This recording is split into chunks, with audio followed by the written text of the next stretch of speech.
శుభమస్తు. శ్రీరామ జయం. శుక్రవారం నాడు ఆచరించవలసిన కొన్ని ప్రత్యేక విధులు ఉన్నాయి. ఎన్ని చెప్పుకున్నా ఇంకా మిగిలే ఉంటాయి. శుక్రవారం నాడు కొనుగోలు చేయకూడనివి ఏమైనా ఉన్నాయా?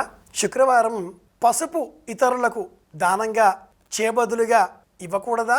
శుక్రవారం నాడు కుంకుమ ఖరీదు చేయకూడదా? శుక్రవారం నాడు డబ్బులు ఇతరులకు ఇవ్వకూడదా?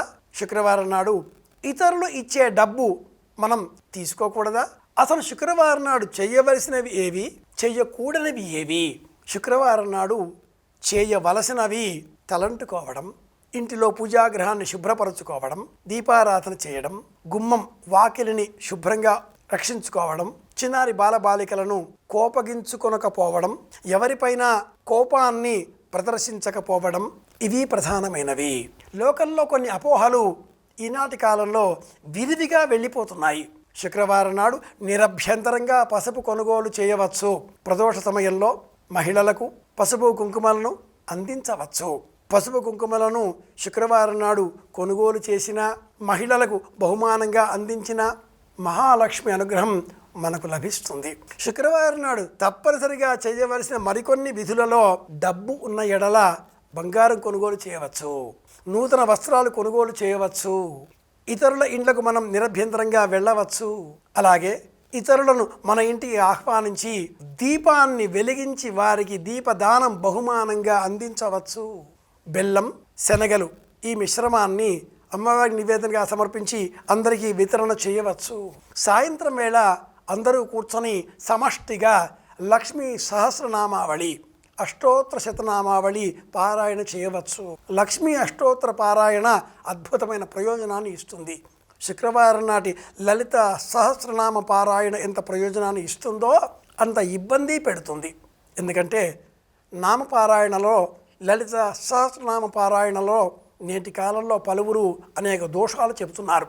తెలిసి తెలియక అంగన్యాస కరన్యాసాలతో దిగ్బంధనలతో అతిగా ప్రవర్తిస్తున్నారు. ఇవేవీ లేకుండా సులభంగా అష్టోత్తర శతనామావళి, ప్రకృత్యై నమః, వికృత్యై నమః, విద్యాయ నమః, సర్వభూతప్రదాయ నమః, శ్రద్ధాయ నమః, విభూతియై నమః, ఎంత సులభం, ఎంత అందం, ఎంత సౌకుమార్యం. చేయవలసినవి శుక్రవారం నాడు చెయ్యకూడని వాటిలో చీపురు కొనుగోలు చేయరాదు, కూతురిని వారి పుట్టింటికి పంపరాదు, సూర్యాస్తమయం తర్వాత తల దువ్వుకొనరాదు, మధ్యాహ్న సమయంలో కూడా ఇంటిలో ఎవరూ కూడా నిద్రించరాదు. అనేకులు మధ్యాహ్న సమయంలో ఇంట్లో నిద్రపోతూ ఉంటారు. నిద్రపోకూడదు. కనీసం శుక్రవారం నాడు ఏ ఇంట్లో మధ్యాహ్న సమయంలో ఇల్లాలు లేదా యజమాని పెద్దలు నిద్రపోతారో ఆ ఇంట్లో దరిద్రం తాండవిస్తుంది.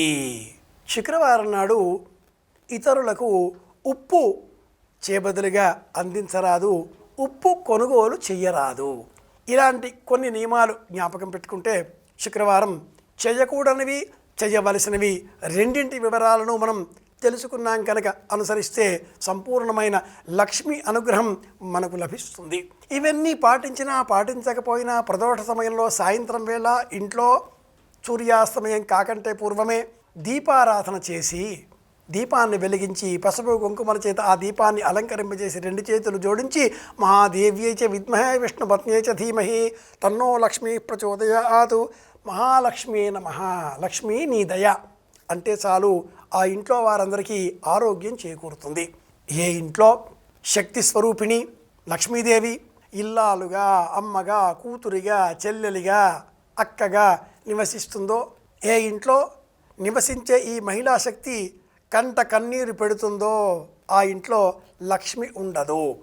ఏ ఇంట్లో లక్ష్మీ స్వరూపంగా ఉండే ఇల్లాలు, కూతురు, తల్లి, అక్క, చెల్లెలు వీరంతా ఆనందంగా ఉంటారో ఆ ఇంట్లో లక్ష్మి స్థిర నివాసం ఏర్పాటు చేసుకుంటుంది. తెలుసుకున్నాం కనుక పాటిద్దాం, అందరి క్షేమాన్ని కోరుదాం. మళ్ళీ కలుసుకుందాం. శుభమస్తు. శ్రీరామ జయం.